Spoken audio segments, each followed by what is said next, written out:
एक नगर में एक धनी व्यक्ति रहता था जिसके पास सभी सुख सुविधाएं थी और उसका जीवन पूरी तरह से संपन्न था। वह ईश्वर की कृपा से जीवन का हर आनंद ले रहा था। इस व्यक्ति की 4 पत्नियां थीं और हर एक से उसका खास संबंध था।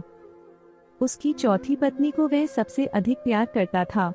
वह उसे हर खुशी देने की कोशिश करता, कीमती उपहारों से लादता और उसे हमेशा सुंदर बनाए रखता। उसकी तीसरी पत्नी उसके लिए गर्व का स्रोत थी।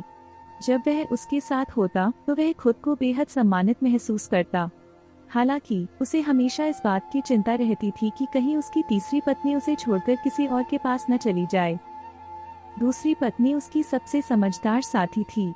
जब भी उसे कोई समस्या होती वह दूसरी पत्नी के पास जाता, क्योंकि उसे लगता था कि उसकी सलाह सबसे बेहतरीन होती है। वह उसकी हर समस्या का समाधान करती और उसे शांत करती।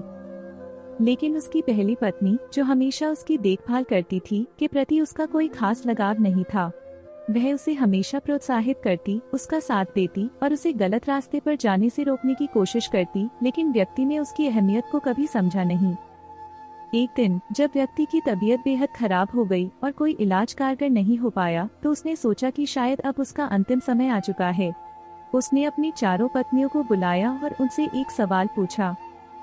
सबसे पहले उसने अपनी चौथी पत्नी से पूछा, क्या तुम मेरे अंतिम समय में मेरे साथ चलोगी? चौथी पत्नी ने साफ इनकार कर दिया। इस जवाब से व्यक्ति का दिल टूट गया। फिर उसने अपनी तीसरी पत्नी से वही सवाल किया। तीसरी पत्नी ने जवाब दिया, नहीं, मैं तुम्हारे साथ नहीं जा सकती। तुम्हारे जाने के बाद मैं किसी और से विवाह कर लूंगी। यह सुनकर उसका दिल और भी ज्यादा दुखी हो गया। इसके बाद उसने अपनी दूसरी पत्नी से पूछा, क्या तुम मेरे साथ चलोगी? दूसरी पत्नी ने कहा, मैं तुम्हारे अंतिम संस्कार में शामिल हो सकती हूँ, लेकिन उसके बाद मैं तुम्हारे साथ नहीं जा सकती। यह सुनकर व्यक्ति पूरी तरह से निराश हो गया। अंत में उसने अपनी पहली पत्नी से वही सवाल किया। पहली पत्नी ने जवाब दिया, हाँ, मैं तुम्हारे साथ चलूंगी, क्योंकि मैं हमेशा तुम्हारे साथ रही हूँ। यह सुनकर व्यक्ति को थोड़ी राहत मिली, लेकिन साथ ही उसे इस बात का गहरा एहसास हुआ कि उसने अब तक अपनी पहली पत्नी की कदर नहीं की थी। यह कहानी हमारे जीवन की सच्चाई को दर्शाती है।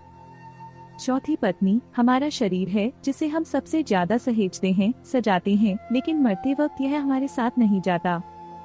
तीसरी पत्नी हमारी संपत्ति, धन और व्यापार है, जो हमारे जीवन में अहमियत रखते हैं, लेकिन हमारी मृत्यु के बाद यह सब किसी और का हो जाता है। दूसरी पत्नी हमारे परिवार और रिश्तेदार हैं, जो हमारी मृत्यु पर शोक मनाते हैं, लेकिन अंततः वे हमें छोड़कर अपनी जिंदगी में आगे बढ़ जाते हैं। पहली पत्नी हमारी आत्मा है, जिसे हम अक्सर अनदेखा करते हैं, लेकिन वही हमारी सच्ची साथी है जो अंत तक हमारे साथ रहती है। हमें अपनी आत्मा की देखभाल करनी चाहिए, क्योंकि वही हमारी असली पहचान है। ईश्वर के सामने हमें सिर्फ हमारी आत्मा का ही महत्व होता है।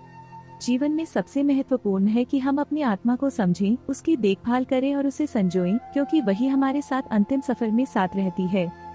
आपको ये कहानी कैसी लगी हमें कमेंट करके जरूर बताएं और आपकी प्यारी चैनल पारिवारिक स्टोरी को सब्सक्राइब अवश्य कीजिए। धन्यवाद।